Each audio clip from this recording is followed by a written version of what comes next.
Hi, I'm Heather, and I've been making some video tutorials featuring new stamps from the Making Spirits Bright release from Penny Black.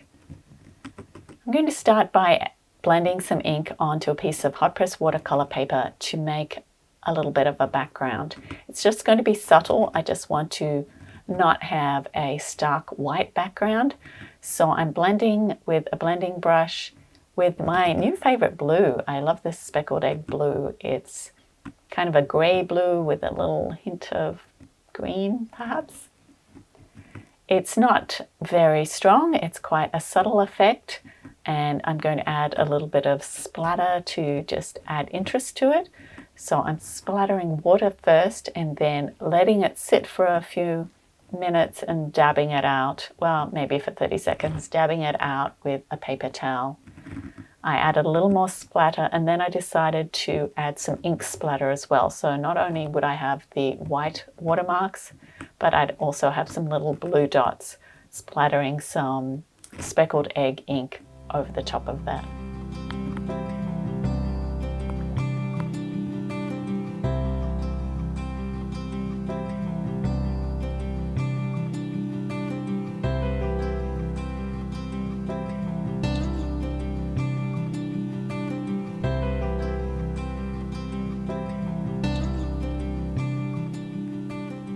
When I get new stamps, I like to look at them to work out multiple ways that I can use them.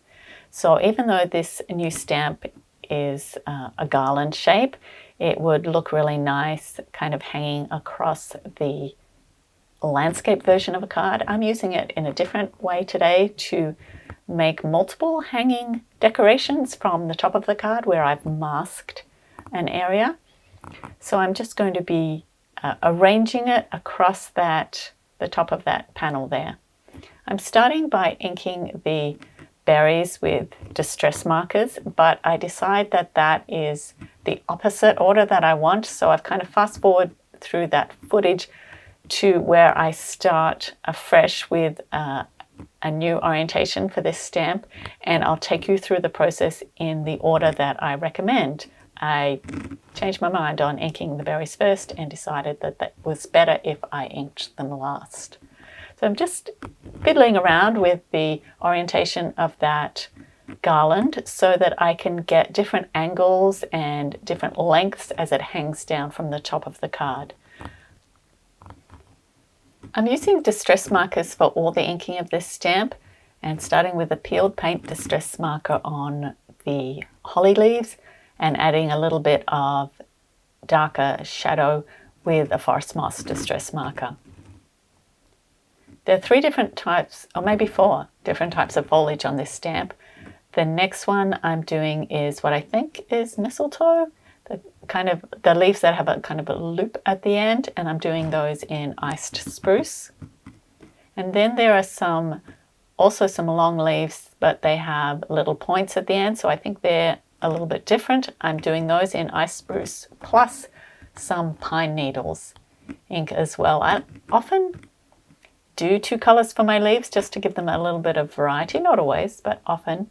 I try to be consistent when I'm working with stamps that have different types of foliage, giving each type a different color scheme, but choosing colors that will work together. So you can see that I've used pine needles and peeled paint on a couple of the leaves, but added it with a different green. So this pine needle type foliage has peeled paint and pine needles distress markers. I give the stamp a little spritz of water before I stamp so that the inks can start moving and blending together. And then I noticed that I didn't ink quite far enough up the stamp, so finished off those leaves at the top.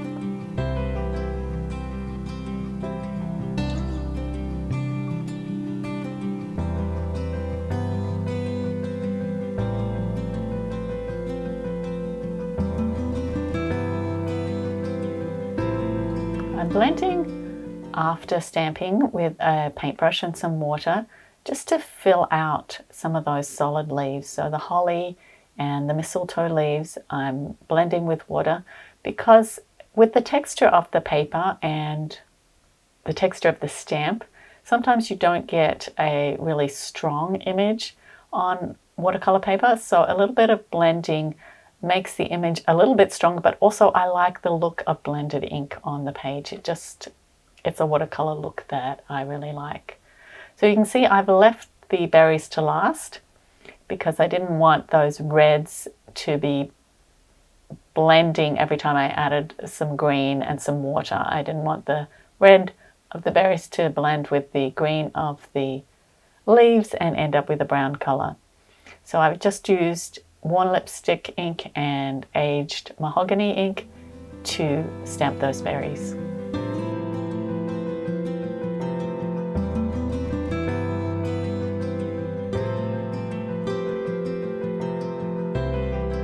I moved my stamp a couple more times just to fill the whole top of the panel using the same colors and the same process.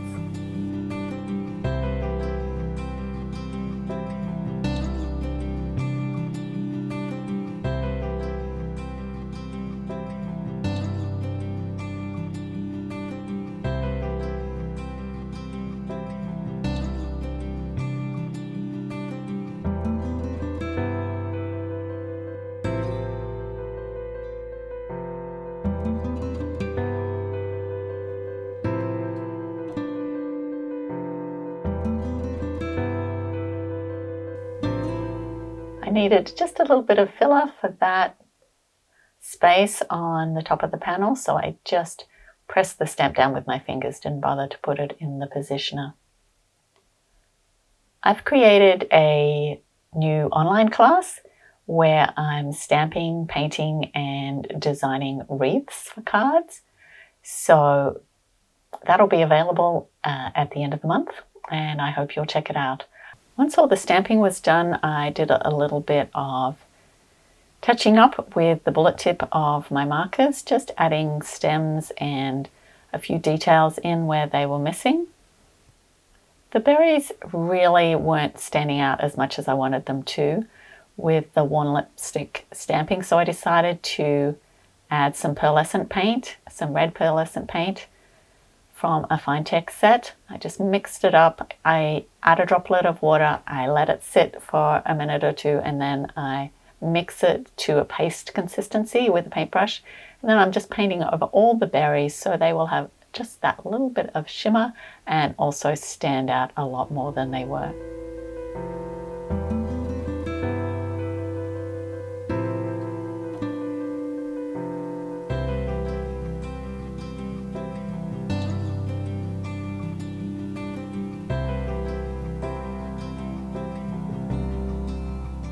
I used the aged mahogany marker to add just a little bit of definition and separation between the groupings of berries, and then removed the mask up the top to create, or to reveal the space where I wanted to put my sentiment.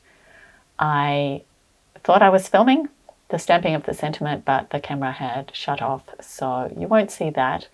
But I just used that clean masked space to add the words peace, love and joy from Christmas Sentiments, a set from Penny Black, and stamp them in Shady Lane ink. Thanks for joining me. I'll have more videos featuring the new stamps from the Making Spirits Bright collection soon. See you next time.